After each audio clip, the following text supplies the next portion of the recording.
إن الحمد لله نحمده ونستعينه ونستغفره ونعوذ بالله من شرور أنفسنا ومن سيئات أعمالنا من يهدي الله فلا مضل له ومن يضلل فلا هادي له وأشهد أن لا إله إلا الله وحده لا شريك له وأشهد أن محمدا عبده ورسوله أما بعد فإن أصدق الحديث كتاب الله وخير الهدي هدي محمد صلى الله عليه وآله وسلم وشر الأمور محدثاتها وكل محدثة بدعة وكل بدعة ضلالة وكل ضلالة في النار. Donc on poursuit bi'awnillah azza wa jal ces cours qu'on a nommé l'ornement précieux des époux vertueux. Et on s'était arrêté au dernier cours. Donc on est bien entendu dans le chapitre qui concerne les enfants, l'éducation des enfants. Et on avait vu que l'éducation des enfants et les droits des enfants commençaient déjà avant même leur naissance et ensuite après une fois qu'ils sont venus au monde. Et on avait expliqué cela dans les derniers cours. Et le dernier cours, exactement le dernier cours qu'on a fait, on avait terminé de parler sur les règles en ce qui concerne l'appellation, c'est-à-dire donc de donner un nom à l'enfant. Toutes les règles et toutes taqsimat, c'est-à-dire toutes les catégories de noms. Et ça, bien sûr, on revient au cours dernier par rapport à ce qui a été dit. Aujourd'hui, on va voir également que l'enfant il a des droits, toujours une fois qu'il est né, après qu'il est né. Et parmi ces droits-là, c'est l'adhan. Tout simplement, an yu'adhan fi udhuni, c'est-à-dire que l'on fasse l'adhan dans son oreille. Dans son oreille. Taïb. Par rapport à cela, on a un hadith du prophète sallallahu alayhi wa sallam. Ce hadith, dans un premier temps, il est rapporté par l'imam Abu Daoud et également l'imam Tirmidhi dans leur sunan. Et c'est un hadith qui est Hassan. Hadith Abi Rafi'. يقول رأيت رسول الله صلى الله عليه وآله وسلم أذن في أذن الحسن ابن علي حين ولدته فاطمة. Il a vu Abi Rafi', le prophète sallallahu alayhi wa sallam, qui a donc fait l'adhan dans l'oreille de Al-Hassan ibn Ali, donc le fils de Ali, au moment ou après, bien entendu, que Fatima l'a mis au monde. Fatima bint Rasulillah sallallahu alayhi wa sallam wa radiyallahu ta'ala anha. Ça, c'est pour ce qui est de l'adhan. Et pour ce qui est de al-iqama. Al-iqama. Bien entendu, l'adhan ici, on va voir dans d'autres hadiths, ou plutôt on va profiter d'autres hadiths pour voir que c'est fi udhun al-yumna, c'est-à-dire dans l'oreille droite.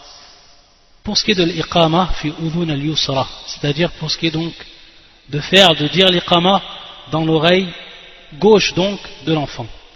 Il y a ici également des hadiths, mais ces hadiths-là ne sont pas authentiques.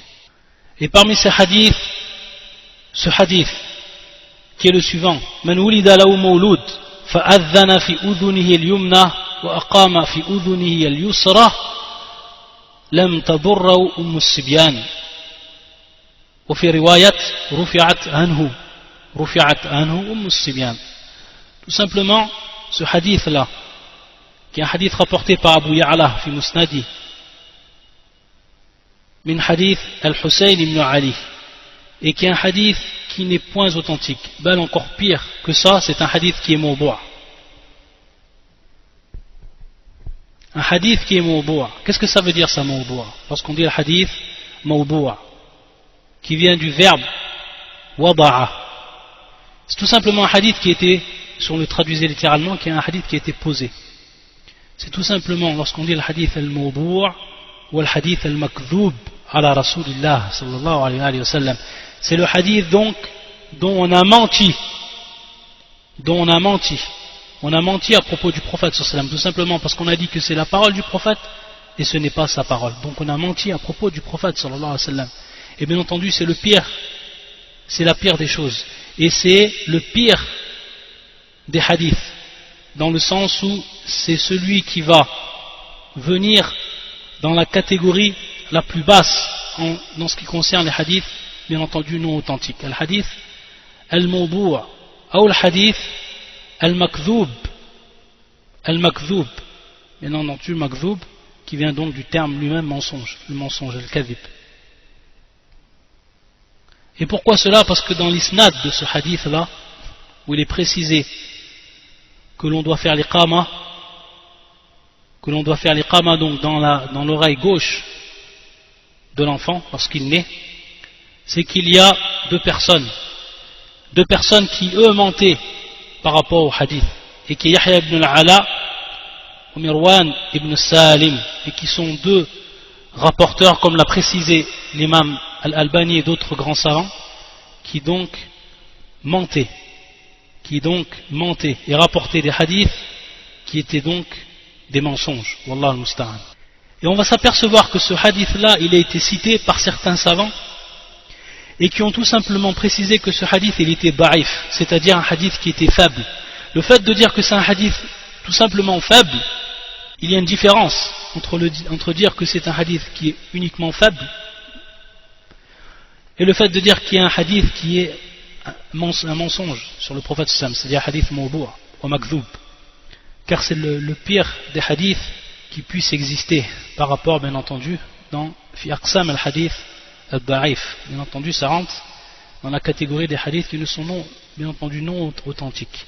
Et on voit que certains savants, comme l'imam al-Nawawi, également comme Cheikh al-Islam ibn Taymiyyah fil al-Kalam al-Tayyib, également Ibn al-Qayyim fil Wabil al-Sayyib, on va s'apercevoir qu'ils vont citer le hadith.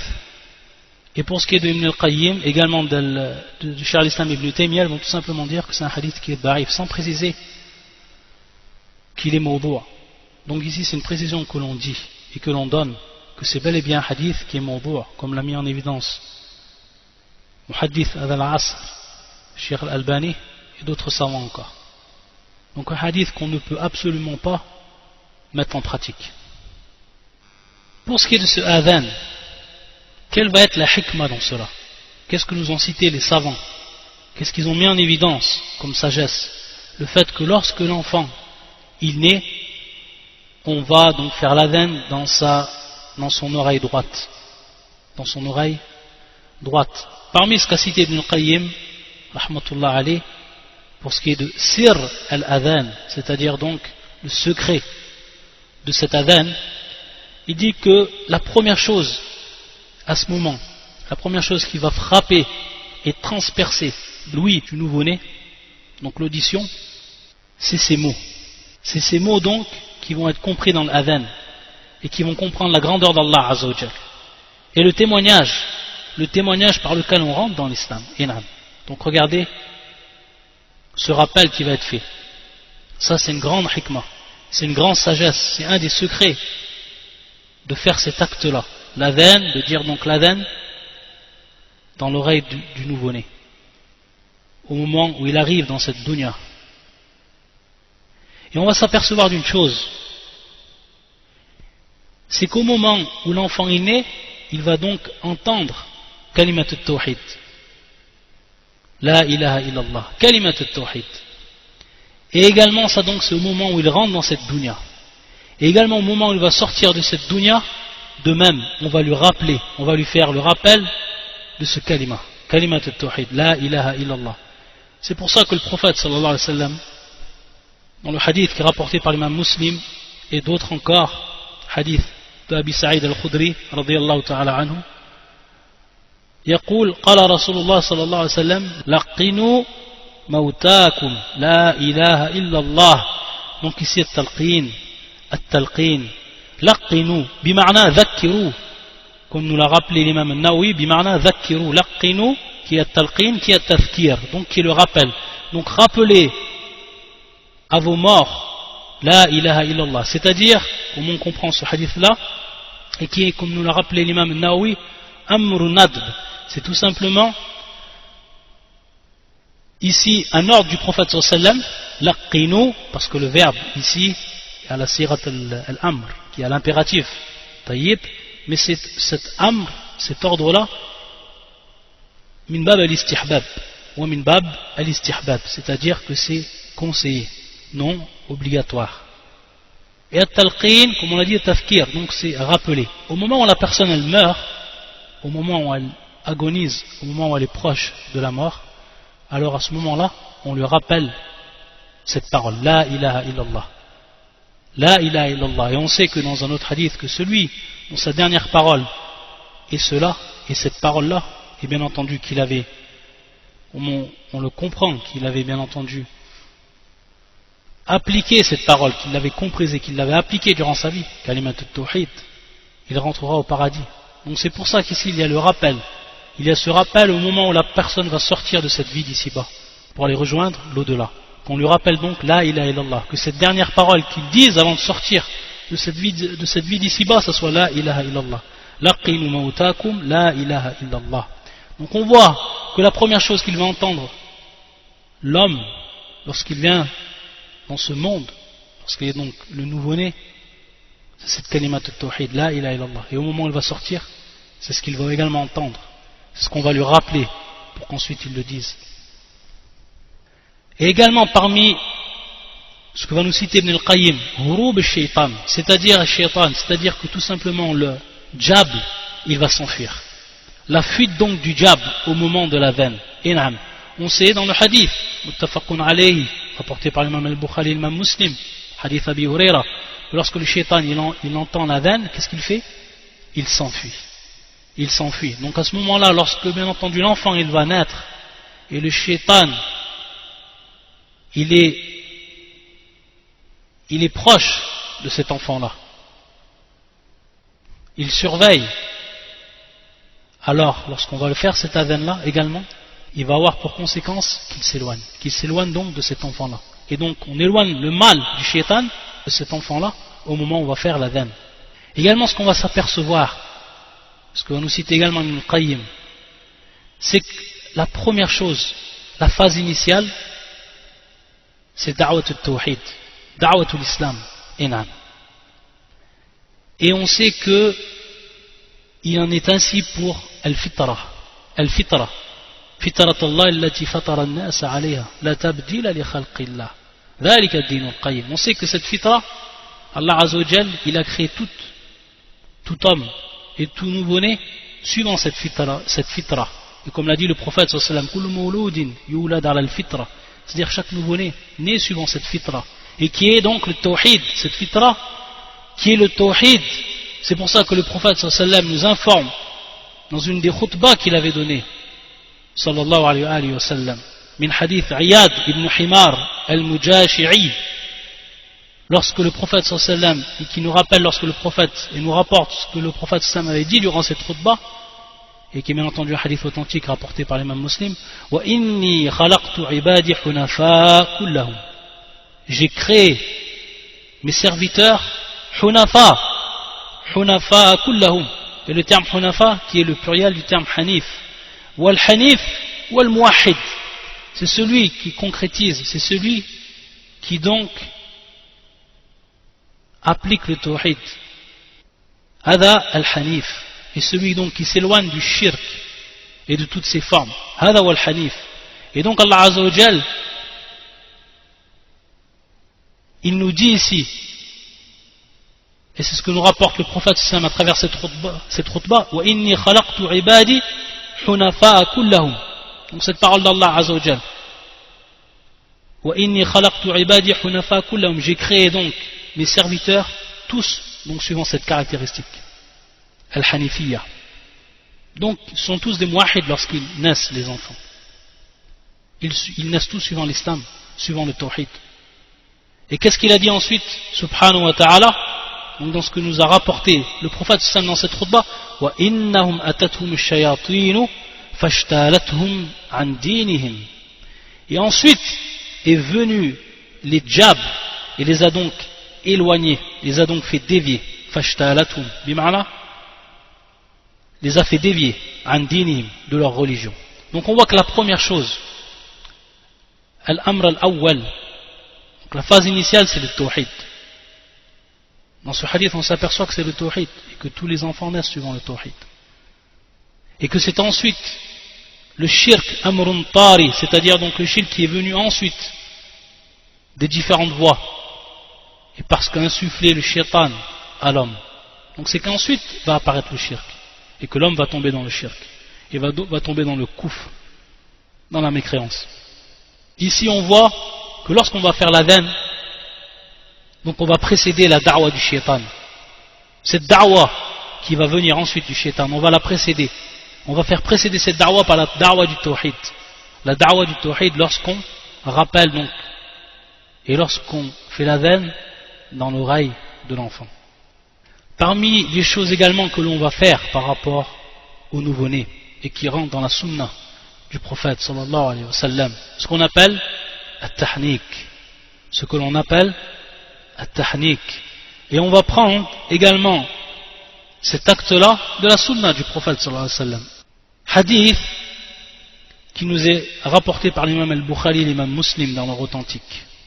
Hadith Abi Moussa radiyallahu ta'ala anhu يقول ولد لي غلام, donc un enfant est né, un enfant donc est né de cet homme-là. ولد لي غلام فأتيت به النبي صلى الله عليه وسلم فسماه إبراهيم. Je suis venu auprès du prophète sallallahu alayhi wa sallam, donc avec mon nouveau-né. فأتيت به النبي صلى الله عليه وسلم فسماه إبراهيم. Il lui a donné le nom d'Ibrahim. وحنكه بالتمرة. Donc ici on voit le verbe حنكه, qui est donc du près du terme al-masdar al-tahnik. Et Zad al-Bukhari, c'est-à-dire que l'imam al-Bukhari, il a également dit, en plus, dans une des versions de ce hadith, وَدَعَ لَهُ بِالْبَرَكَةِ وَدَفَعَهُ إِلَيْهِ. Et ensuite il a fait une dua pour cet enfant-là. Il a invoqué sur lui al-baraka. Al-baraka, donc la bénédiction. Il a demandé à Allah Azza wa Jal cette bénédiction, qu'il soit béni cet enfant. وَدَعَ لَهُ بِالْبَرَكَةِ وَدَفَعَهُ إِلَيْهِ. Et ensuite il lui l'a rendu. Et ma'na hannakahu, donc qui est tahnik bitamra, et qui s'est fait donc par une tamra, par la date. يقول ابن حجر كما في فتح الباري أي وضع في فيه التمرة, c'est-à-dire qu'il a placé donc dans sa bouche une date. وَدَلَّكَ حَنَكَهُ بِهَا. Et ensuite il a frotté le palais, donc al-hanak qui est le palais de l'enfant, le palais, taïb. Donc il a frotté le palais du bébé avec, donc avec cette tamr.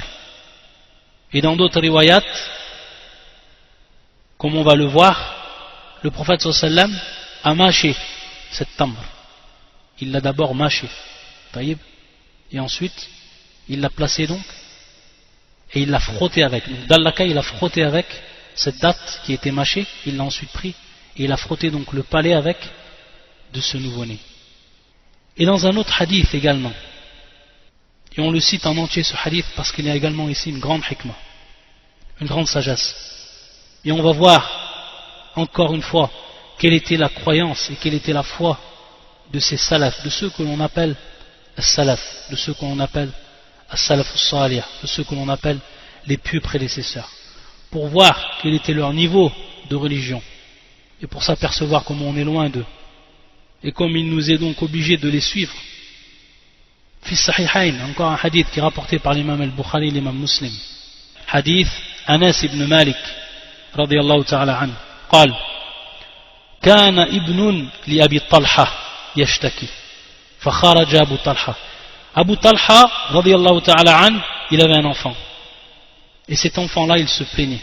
Sabi, un jeune enfant, très jeune enfant, il se plaignait. فخرج أبو طلحة فقبض الصبي. Et ensuite Abu Talha donc il est sorti pour ses besoins bien entendu en dehors de chez lui. Et qu'est-ce qui s'est passé? C'est que son enfant est mort. فقبض الصبي. Donc la mort est venue et elle a pris cet enfant. فلما رجع أبو طلحة قال ما فعل الصبي. Et lorsqu'il est revenu, Abu Talha, il a demandé à sa femme. Regardez, il va rentrer donc. Imaginez-vous al-ibtila, un des plus grands ibtila, une des plus grandes épreuves que la personne, et encore plus la mère, devant laquelle elle est confrontée. C'est quoi? C'est la perte de son enfant. Un des plus grands ibtila, une des plus grandes épreuves dans cette vie d'ici-bas, de perdre son enfant en bas âge, lorsqu'il est jeune. Regardez Abu Talha, ensuite il va revenir, son enfant il est mort. Il va dire ma fa'ala as-sabi, il va demander donc à sa femme, Sulaym, qu'est-ce qu'il a fait l'enfant, qu'est-ce qu'il est devenu l'enfant. Lorsque je l'ai quitté, bien entendu, il se plaignait. Regardez ce qu'elle va dire Sulaym. Regardez l'iman, subhanallah. Regardez la foi.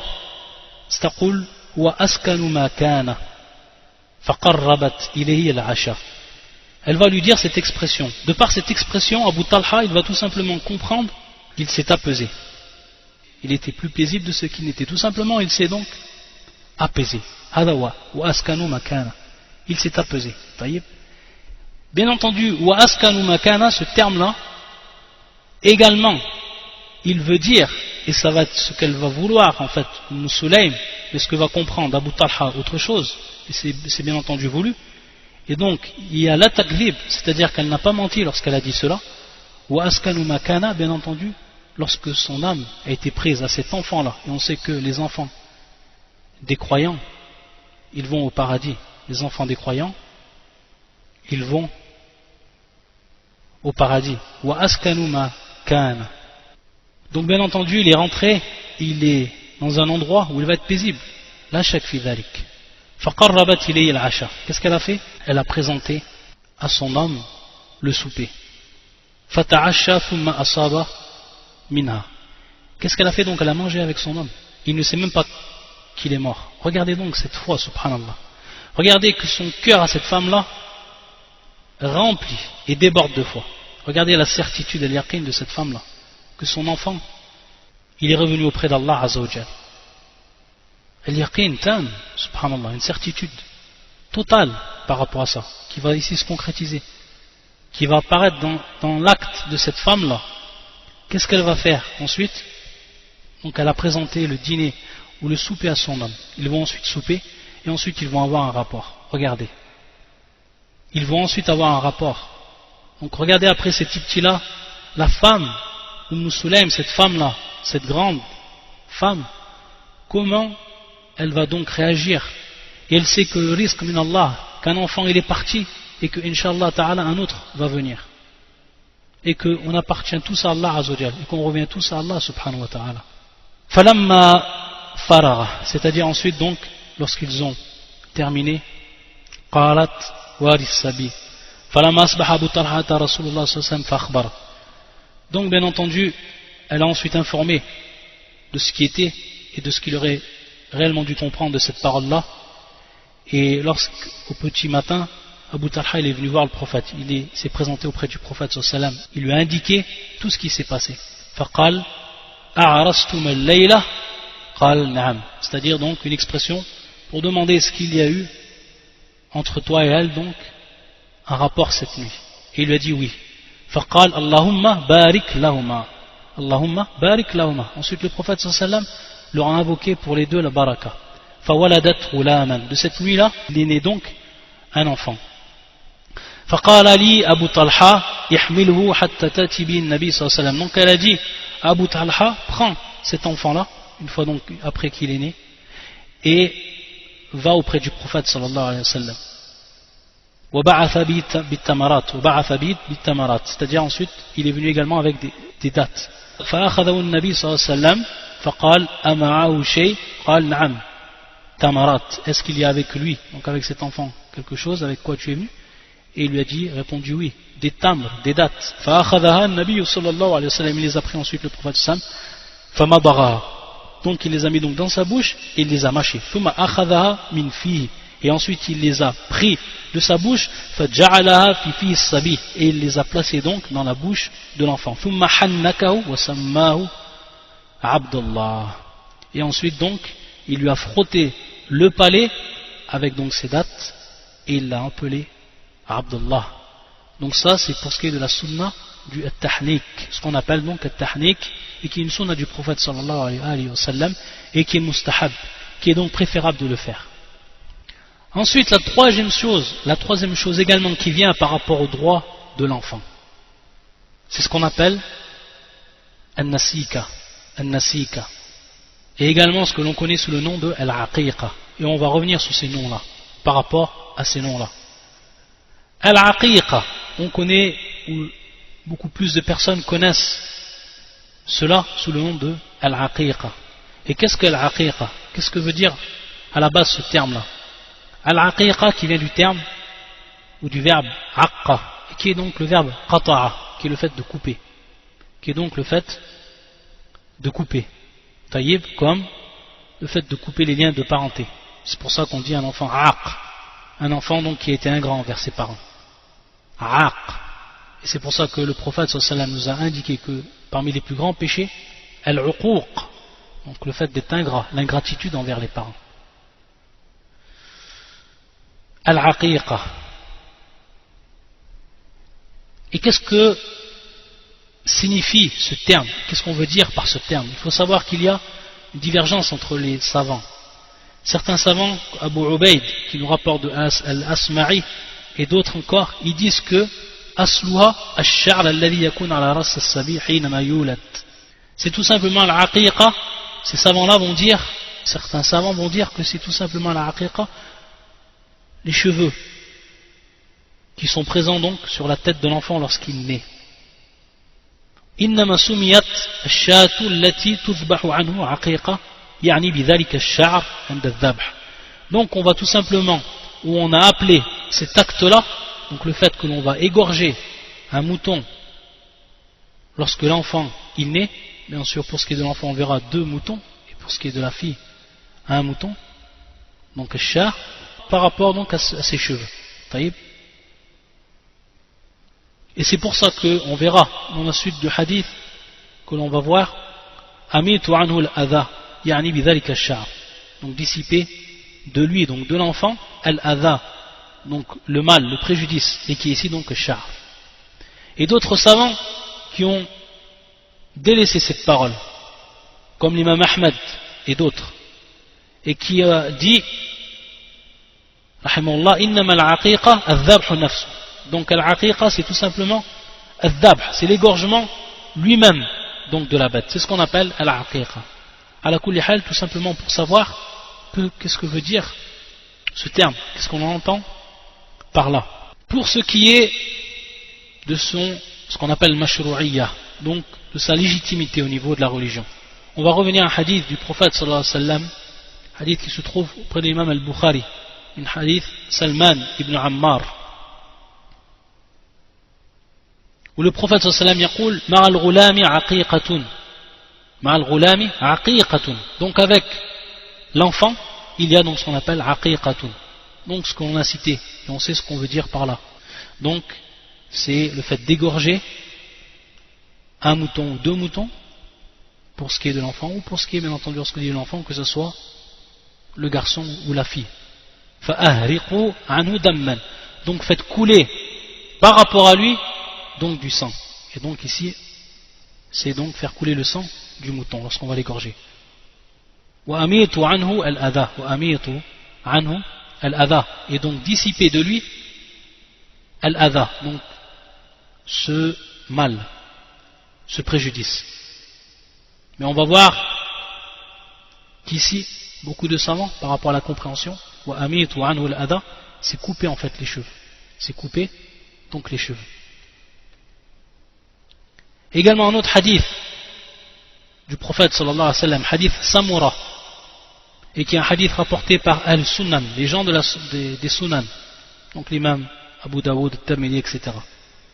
Où le prophète sallallahu alayhi wa sallam yaqul kullu ghulamin rahinatun bi'aqiqati, kullu ghulamin rahinatun, ou fi ba'd al-riwayat, dans certaines versions, murtahanun bi'aqiqati, murtahanun bi'aqiqati, c'est-à-dire que chaque enfant, ma'na rahina, c'est-à-dire qu'il est comme s'il était en gage, l'enfant comme s'il restait en gage par rapport donc à ce mouton que l'on va égorger, ou ces moutons que l'on va égorger, pour ce qui est de l'enfant, donc de ces moutons que l'on va égorger.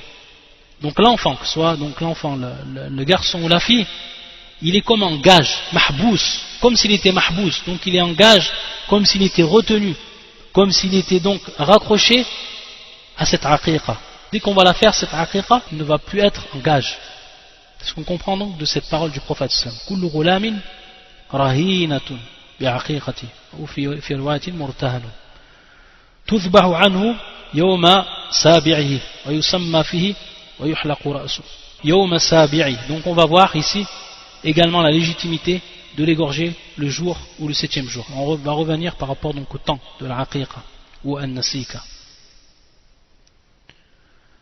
Donc ça c'est des hadiths qui sont authentiques.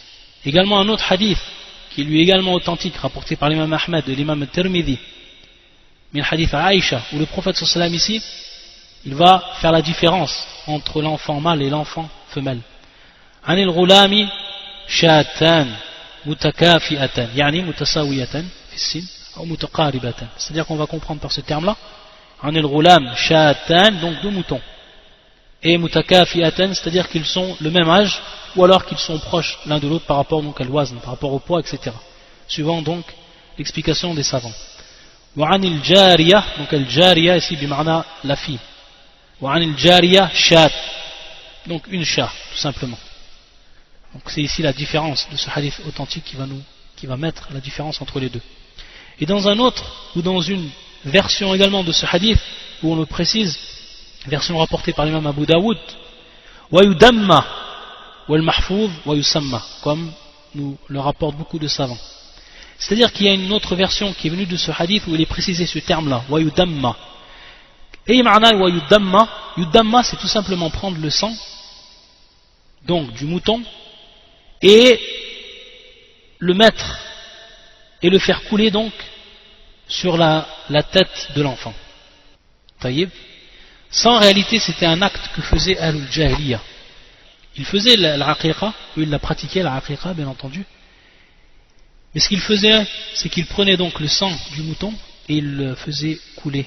Ensuite il le prenait, il badigeonnait donc la tête de l'enfant avec ce sang-là. Taïb. Et c'est ce qu'on va comprendre de cette version, Wayudamma. Mais en réalité cette version elle n'est pas authentique. Elle n'est pas valable. Et l'autre version qui est valable c'est Wayusamma. Donc on voit que les termes ils vont être proches. Yudamma wa Yusamma.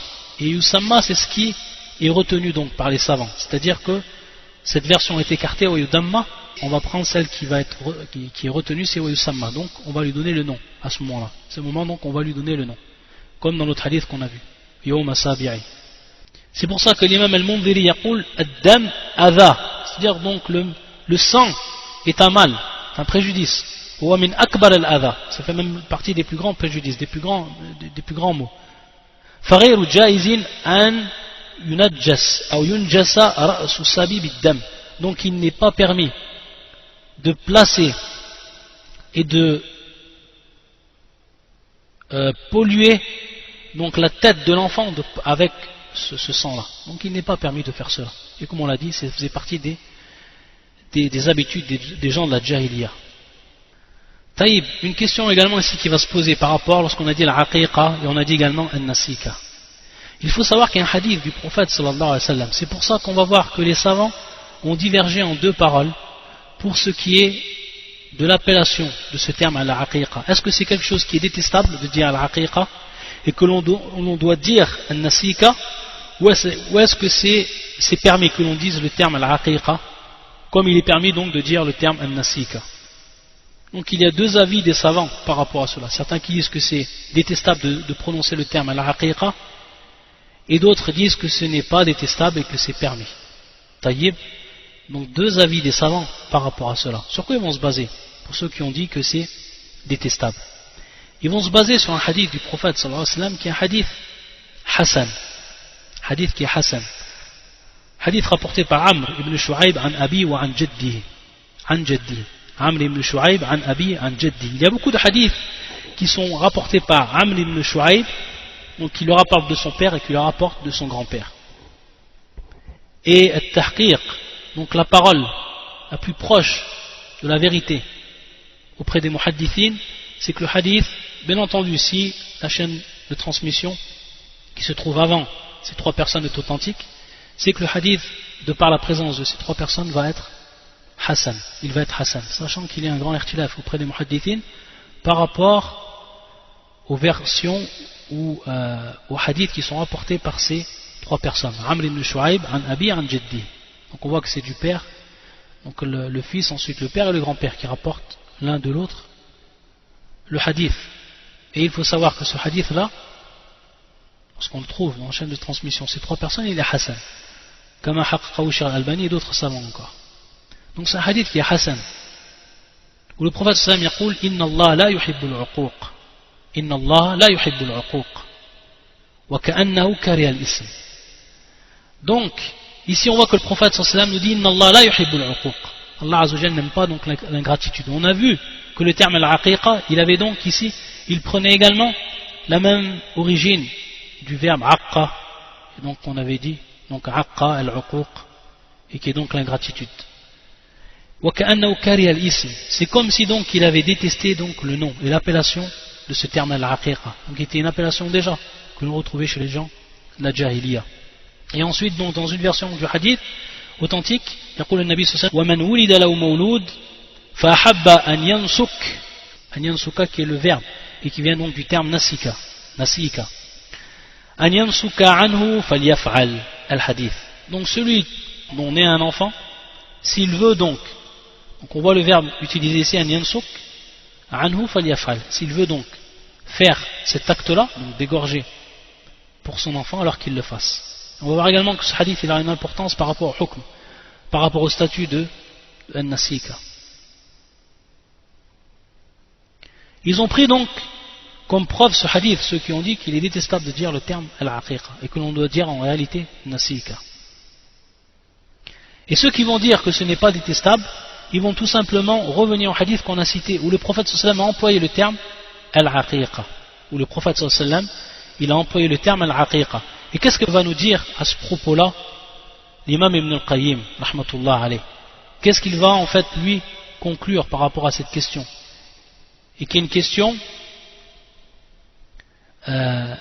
où l'imam Ibn al-Qayyim il va rassembler les preuves. Et lorsqu'on dit rassembler les preuves, c'est ce qu'il y a de mieux que l'on peut faire. C'est-à-dire que lorsqu'on a différentes preuves, et que ces preuves en apparence, je dis bien en apparence, elles semblent contradictoires, alors on cherche toujours à les rassembler et en tirer donc un statut. Donc de ne pas délaisser une partie des preuves pour une autre partie des preuves, et vice versa. Mais essayer toujours de rassembler ces preuves-là, et d'en tirer donc un statut qui va être donc conforme aux 2 parties des preuves, et qui va ensuite donc rassembler ces preuves-là. Ce qu'on appelle al-jam' bayna al-adilla, al-jam'u bayna al-adilla. Il va tout simplement nous expliquer Ibn al-Qayyim par rapport à cette question-là, que le prophète sallallahu alayhi wa sallam a détesté que l'on délaisse le nom al-ism al-mashru', donc le nom qui est légiféré pour cet acte-là, et qui ici en l'occurrence donc an-nasika taïb an-nasikatu walistibdal bihi ism al-aqiqa, et donc de le changer ensuite par le nom al-aqiqa. فأما إذا كان المستعمل والاسم الشرعي ولم يهجر وأطلق الاسم الآخر أحيانا فلا بأس بذلك وعلى هذا تتفق الأحاديث. Donc par rapport à cela on va comprendre que ce que va nous dire Ibn al-Qayyim, c'est lorsque ce terme-là, le terme il est utilisé, le terme il continue à être utilisé, nasika, et que les gens ne le délaissent pas. Alors à ce moment-là, il est permis de dire l'autre nom, de dire l'autre nom de temps en temps, c'est-à-dire al-aqiqa. Donc que l'on dise al-aqiqa de temps en temps, il est permis, c'est pas détestable, mais à condition de ne pas délaisser ce terme, c'est-à-dire al-nasika, et uniquement employer le terme al-aqiqa. C'est ça ce qu'on va comprendre. Et à partir de là, on va donc najma' bayna al-adillah, kama yaqul Ibn al-Qayyim, wa ala hadha tattafiq al-ahadith. Par rapport à cela, donc, ils vont se réunir les ahadith. Tout simplement, donc, le fait que le prophète sallallahu alayhi wa sallam n'a pas aimé, en apparence, donc ce terme al-aqiqa, le fait qu'on le délaisse complètement, le terme nasika, le terme d'origine, mashru', légiféré, qui est le terme nasika, pour uniquement utiliser le terme al-aqiqa. Donc si on utilise le terme nasika le plus souvent, et de temps en temps on utilise le terme al-aqiqa, comme l'a fait le prophète sallallahu alayhi wa sallam dans les hadiths qu'on a vus auparavant, et qui étaient donc les preuves sur lesquelles se sont appuyés ceux qui ont dit qu'il était permis de dire al-aqiqa sans qu'il y ait ici un aspect détestable, dans cette question-là, alors on va s'apercevoir, à partir de là, qu'on a réuni tous les hadiths. Et c'est ce qu'il y a de mieux pour ce qui est de cette question-là. Wallahu a'lam. Une question qui va se poser maintenant, et qui va être importante. Est-ce que An-Nasika, ça va être une chose qui va être mustahab ou qui va être wajib, qui va être donc recommandé de faire, mustahab, ou alors qui va être wajib, c'est-à-dire obligatoire de faire. Sachant qu'il y a bel et bien une différence entre l'istihbab ou le wujub. L'istihbab, celui qui va faire l'acte, il va avoir une récompense. Mais celui qui délaisse l'acte, il n'aura rien, pas d'iqab.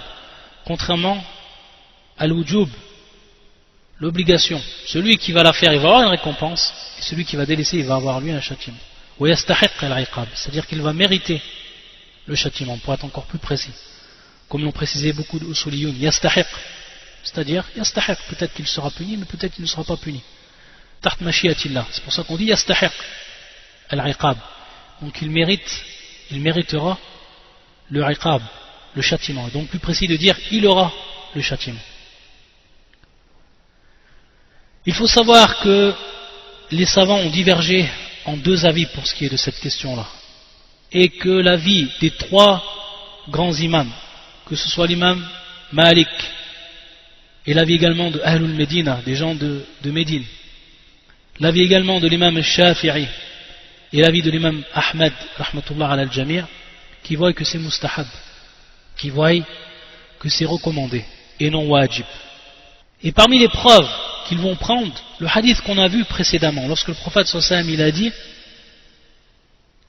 donc lorsqu'on a parlé de ce terme, nasika, man wulida lahu mawlud, fahabba, donc il aurait aimé, ou il aime, an yansuka anhu, falyaf'al.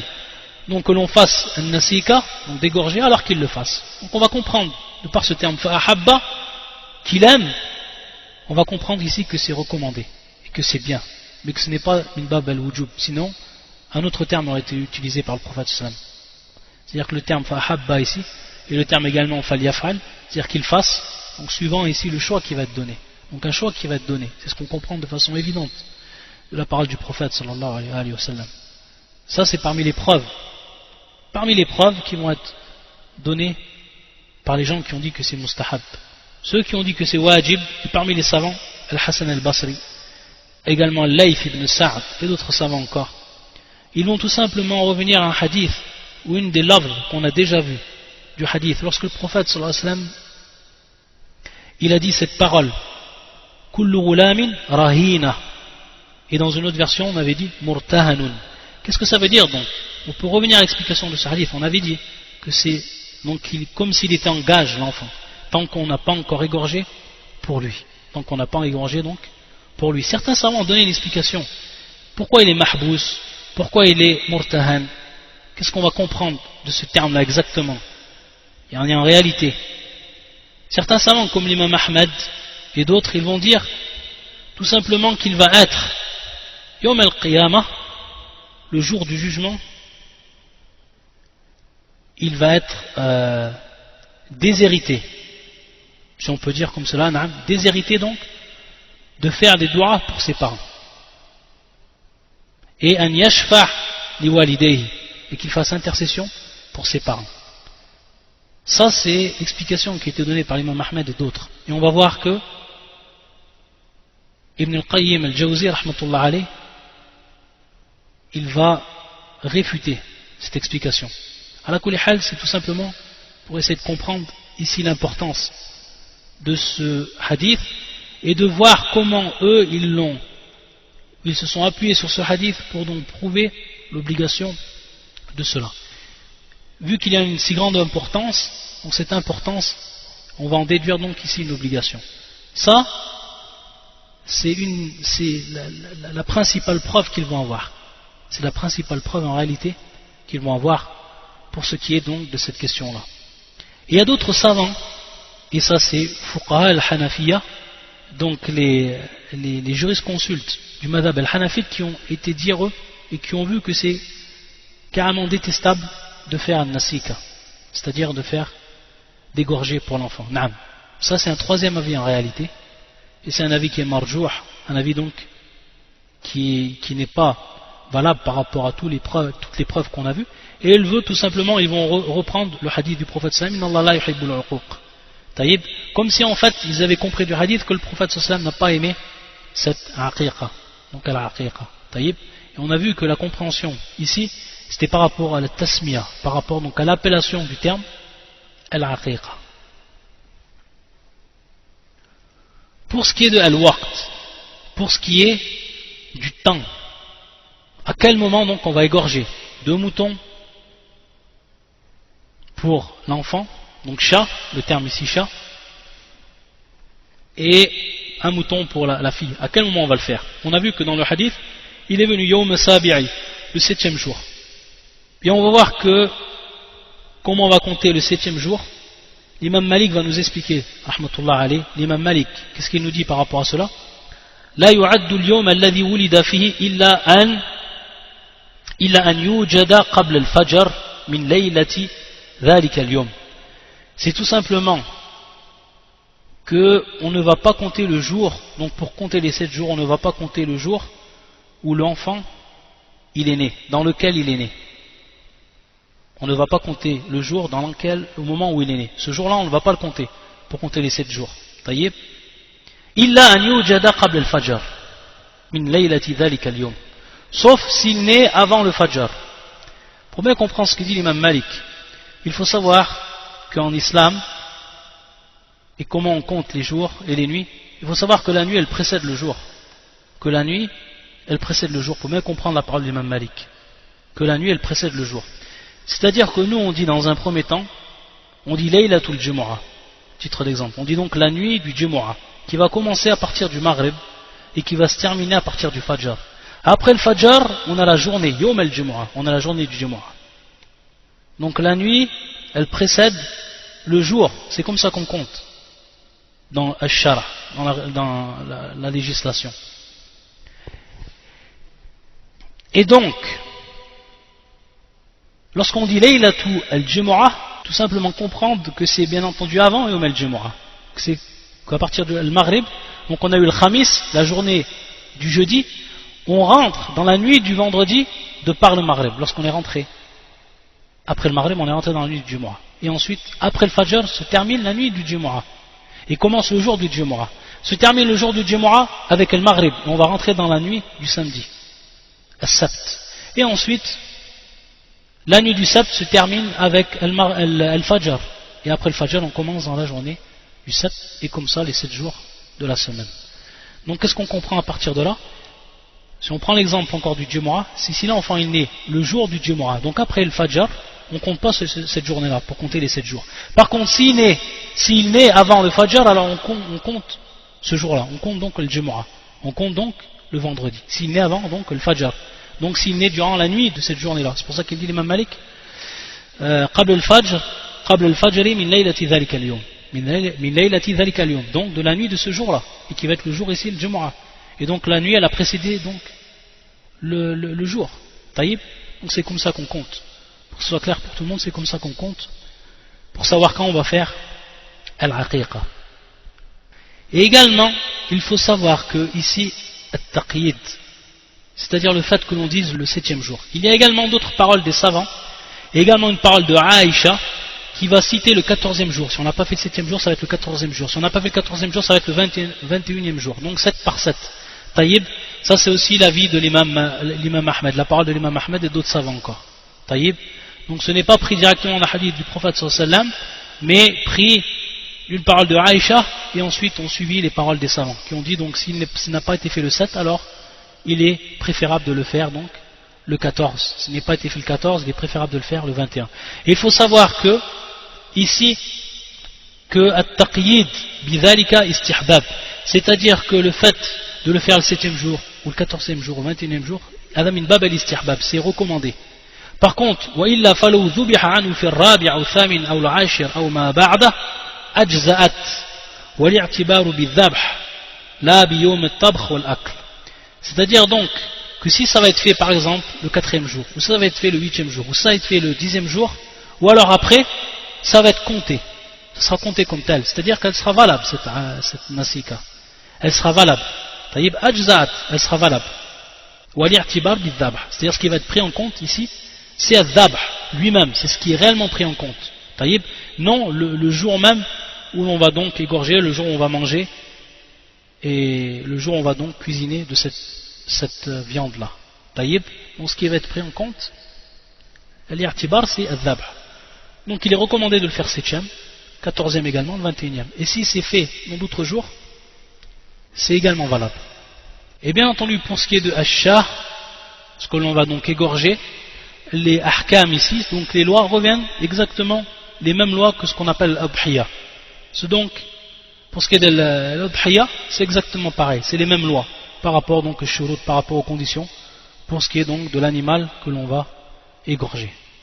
Maintenant, pour terminer, pour ce qui est donc de Al-Nasika, donc de Al-Aqiqa, on va voir certaines fawaïd, certains hikam, donc certains intérêts et certaines sagesses qui se cachent donc derrière cet acte-là, comme va nous le rappeler également Ibn al-Qayyim, rahmatullah, fi kitabi Tuhfat al-Mawdud, bi ahkam al-Mawlud. Il dit parmi elles, annahu qurbanun,